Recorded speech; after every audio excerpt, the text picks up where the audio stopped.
ভাবুন আপনি ঘুম থেকে উঠলেন এক সকালে, চারপাশে অদ্ভুত নীরবতা, পাখির ডাক নেই, মানুষের কোলাহল নেই, শুধু দূরে কোথাও একটা ঘন্টা বাজছে, মৃত্যুর ঘোষণা দিচ্ছে। আপনি দরজা খুলে বাইরে তাকালেন, রাস্তা ফাঁকা, কিন্তু হঠাৎই চোখে পড়লো একটা বাড়ির সামনে কালো চিহ্ন আঁকা। তার মানে সেই বাড়ির সবাই আর বেঁচে নেই। একটা সময় ছিল যখন মানুষ যুদ্ধকে সবচেয়ে বড় শত্রু ভাবত, কিন্তু তারা ভুল ছিল, কারণ ইতিহাসের সবচেয়ে ভয়ঙ্কর হত্যাকারী ছিল অদৃশ্য। এমন এক শত্রু যাকে আপনি দেখতে পারবেন না, ছুঁতেও পারবেন না, কিন্তু সে আপনাকে খুঁজে নেবে নিঃশব্দে, ধীরে ধীরে। 1400 শতকে এক অজানা আতঙ্ক ইউরোপে প্রবেশ করলো। কেউ জানতো না এটা কি, কোথা থেকে এসেছে বা কিভাবে থামাতে হবে। কয়েকদিনের মধ্যেই মানুষ সুস্থ থেকে মৃতদেহে পরিণত হচ্ছিল। শহরের পর শহর খালি হয়ে যাচ্ছিল, পরিবার নিজের পরিবারকে ছেড়ে পালাচ্ছিল, কারণ কাছে থাকলেই মৃত্যু নিশ্চিত। কিন্তু এটা শুধু অতীতের গল্প নয়। 1918 সালে প্রথম বিশ্বযুদ্ধের মাঝে আরেকটা অদৃশ্য দানব পৃথিবীকে আঘাত করলো। কোটি কোটি মানুষ আক্রান্ত হলো। আশ্চর্যজনকভাবে সবচেয়ে বেশি মারা গেল তরুণ শক্তিশালী মানুষরা, যারা বাঁচার কথা ছিল সবচেয়ে বেশি। আর তারপর আমাদের সময় 2020 সালে পুরো পৃথিবী থেমে গেল। শহর বন্ধ, বিমান বন্ধ, স্কুল বন্ধ, মানুষ নিজের ঘরে বন্দি। এক অদৃশ্য ভাইরাস পুরো সভ্যতাকে হাঁটু গেড়ে বসতে বাধ্য করলো। তাহলে প্রশ্ন হলো, মানব সভ্যতা কি সত্যি এতটা শক্তিশালী যতটা আমরা ভাবি, নাকি আমরা এখনো সেই একই দুর্বল প্রজাতি যারা এক অদৃশ্য শত্রুর সামনে অসহায়? আজকের এই ভিডিওতে আমরা দেখাবো মানব ইতিহাসের সবচেয়ে ভয়ঙ্কর মহামারী, যেগুলো শুধু মানুষকে হত্যা করেনি, বদলে দিয়েছে পুরো পৃথিবীকে। এটাই মানুষের বিরুদ্ধে অদৃশ্য যুদ্ধের গল্প। নাম্বার 5। 2019 সালের শেষের দিকে চীনের উহান শহরে প্রথম অজানা নিউমোনিয়ার মতো রোগ দেখা যায়, যা পরে SARS-CoV-2 নামক এক নতুন করোনা ভাইরাস হিসেবে শনাক্ত হয়। খুব অল্প সময়ের মধ্যে এই ভাইরাস মানুষ থেকে মানুষে ছড়াতে শুরু করে এবং আন্তর্জাতিক ভ্রমণের মাধ্যমে দ্রুত পৃথিবীর প্রায় প্রতিটি দেশে পৌঁছে যায়। 2020 সালে মার্চ মাসে বিশ্ব স্বাস্থ্য সংস্থা এটিকে একটি বৈশ্বিক মহামারী ঘোষণা করে, যা আধুনিক ইতিহাসের সবচেয়ে বড় স্বাস্থ্য সংকটগুলোর একটি হয়ে ওঠে। এই ভাইরাসের সংক্রমণ পদ্ধতি ছিল অত্যন্ত দ্রুত এবং বিপজ্জনক। প্রধানত কাশি, হাঁচি এবং সংক্রমিত ব্যক্তির সংস্পর্শের মাধ্যমে এটি ছড়াতো। অনেক ক্ষেত্রে আক্রান্ত ব্যক্তি প্রথম দিকে কোনো লক্ষণই দেখাতো না, যার ফলে ভাইরাসটি অদৃশ্যভাবে ছড়িয়ে পড়ে। জ্বর, শুকনো কাশি, শ্বাসকষ্ট, স্বাদ ও গন্ধ হারানো এসব ছিল সাধারণ লক্ষণ। তবে গুরুতর ক্ষেত্রে এটি নিউমোনিয়া, অঙ্গবিকলতা এবং মৃত্যুর কারণ হয়ে দাঁড়ায়। এই মহামারীর সবচেয়ে ভয়াবহ দিক ছিল এর মৃত্যুহার এবং স্বাস্থ্য ব্যবস্থার উপর চাপ। বিশ্বের অনেক উন্নত দেশেও হাসপাতালে বেড, অক্সিজেন, ভেন্টিলেটর সবকিছুর ঘাটতি দেখা যায়। ইটালি, যুক্তরাষ্ট্র, ভারত সহ বহু দেশে লক্ষ লক্ষ মানুষ আক্রান্ত হয় এবং কোটি কোটি মানুষ সংক্রমণের শিকার হয়। মৃত্যুর সংখ্যা কয়েক মিলিয়ন ছাড়িয়ে যায়, যা মানুষের মনে গভীর আতঙ্ক সৃষ্টি করে। কোভিড-19 শুধু একটা স্বাস্থ্য সংকটই ছিল না, এটা ছিল একটা বৈশ্বিক সামাজিক ও অর্থনৈতিক বিপর্যয়। প্রায় সব দেশেই লকডাউন জারি করা হয়, যার ফলে ব্যবসা বাণিজ্য বন্ধ হয়ে যায়। লক্ষ লক্ষ মানুষ চাকরি হারায় এবং অর্থনীতি ধসে পড়ে। ছোট ব্যবসা ও দৈনিক আয়ের উপর নির্ভরশীল মানুষের সবচেয়ে বেশি ক্ষতিগ্রস্ত হয়। শিক্ষা প্রতিষ্ঠান বন্ধ হয়ে যায় এবং অনলাইন শিক্ষার উপর নির্ভরতা বেড়ে যায়। এই সময় মানুষের মানসিক স্বাস্থ্যের উপরও প্রভাব পড়ে। দীর্ঘদিন ঘরে বন্দী থাকা, প্রিয়জন হারানো, ভবিষ্যৎ নিয়ে অনিশ্চয়তা, এসব কারণে উদ্বেগ, বিষণ্ণতা ও একাকিত্ব বেড়ে যায়। অনেক মানুষ জীবনের প্রতি দৃষ্টিভঙ্গি বদলে ফেলে এবং স্বাভাবিক জীবনে ফিরে আসতে সময় লাগে। বিজ্ঞান ও প্রযুক্তির ক্ষেত্রে এই মহামারী এক বিশাল পরিবর্তন নিয়ে আসে।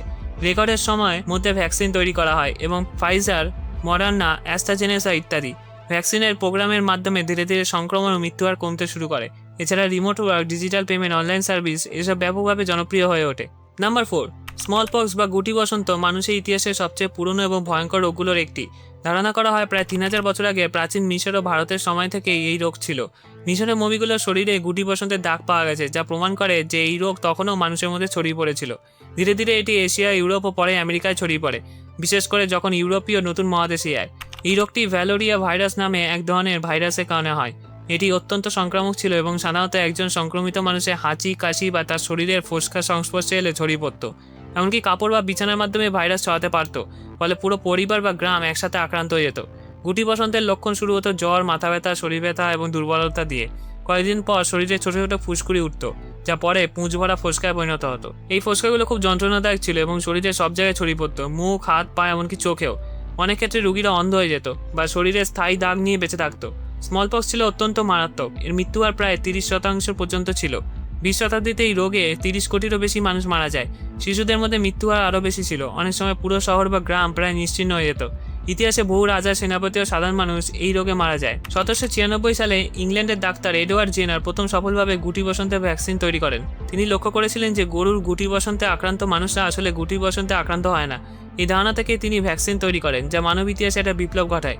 20 শতাব্দীতে বিশ্ব স্বাস্থ্য সংস্থা একটা বড় উদ্যোগ নেয় গুটি বসন্ত সম্পূর্ণভাবে নির্মূল করার জন্য।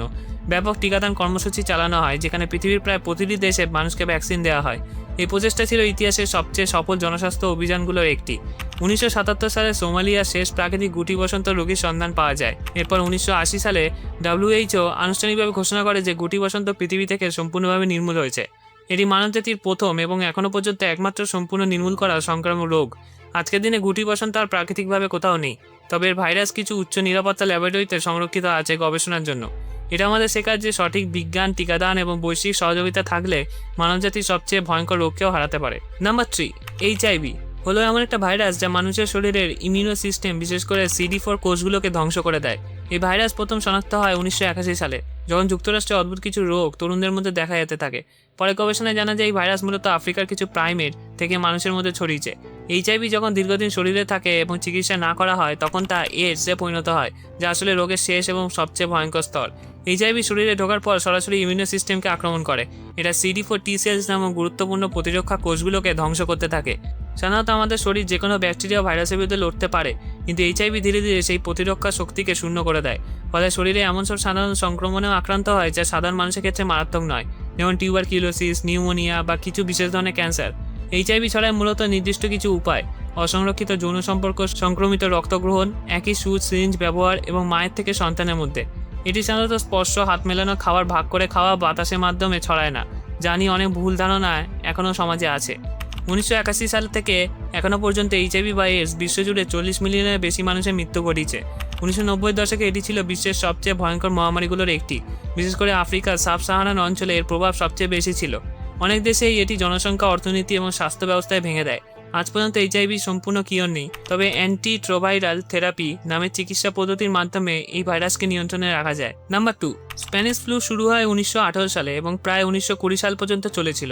এটি মূলত H1N1 ইনফ্লুয়েঞ্জা ভাইরাস, যার উৎস সম্পূর্ণ নিশ্চিত না হলেও ধারণা করা হয় এটি পাখি থেকে মানুষের মধ্যে আসে। স্প্যানিশ ফ্লু নামটি আসলে বিভ্রান্তিকর, কারণ এটি স্পেনে শুরু হয়নি, বরং প্রথম বিশ্বযুদ্ধের সময় স্পেনের সংবাদ মাধ্যম স্বাধীনভাবে খবর প্রকাশ করায় এই নামটি জনপ্রিয় হয়েছে। এই ভাইরাস পৃথিবীর প্রায় 1/3 মানুষকে সংক্রমিত করেছিল। সংক্রমণ এত দ্রুত ছড়ায় কারণ তখন চলছিল প্রথম বিশ্বযুদ্ধ। সৈন্যদের এক দেশ থেকে অন্য দেশে যাতায়াত, ভিড়ভাট্টা, ট্রেন ও ক্যাম্প, দুর্বল স্বাস্থ্য ব্যবস্থা, মানুষ যখন এই ভাইরাস সম্পর্কে খুব কম জানত, ফলে মাস্ক, সামাজিক দূরত্ব, কোয়ারেন্টাইন এসব ধারণা ততটা উন্নত ছিল না। এই মহামারীতে প্রায় 5 কোটি মানুষ মারা যায়, কিন্তু অনুমান অনুযায়ী সংখ্যা আরও বেশি হতে পারে। এটি ইতিহাসে অন্যতম ভয়ঙ্কর মহামারী, যা প্রথম বিশ্বযুদ্ধের মৃত্যুর সংখ্যাকেও ছাড়িয়ে যায়। অনেক শহরে এত বেশি মানুষ মারা যায় যে দাফন বা সৎকার করার লোকও পাওয়া যেত না। পুরো পৃথিবীতে ভয়, আতঙ্ক এবং বিশৃঙ্খলা তৈরি হয়।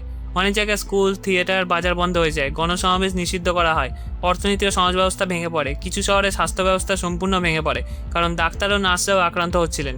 1920 সালের দিকে ধীরে ধীরে এই মহামারী কমে আসে, কারণ ধারণা করা হয় মানুষের শরীরে প্রাকৃতিক ইমিউনিটি তৈরি হয়েছিল।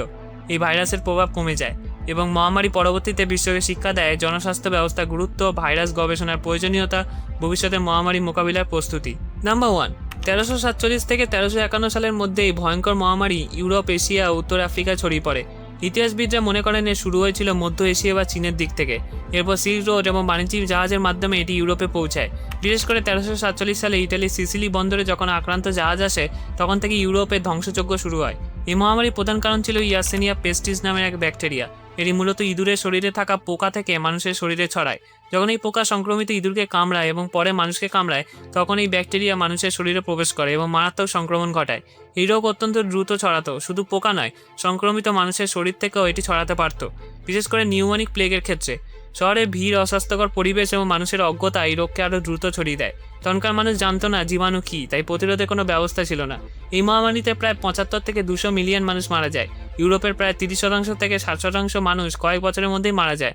অনেক শহর পুরোপুরি খালি হয়ে যায়, গ্রামগুলো জনশূন্য হয়ে পড়ে। মৃতদেহ এত বেশি ছিল যে সেগুলো সঠিকভাবে দাফন করার লোকও থাকতো না। সেই সময় মানুষ ভয়, আতঙ্ক ও হতাশায় ভুগছিল। অনেকেই ভাবতো এটা ঈশ্বরের শাস্তি।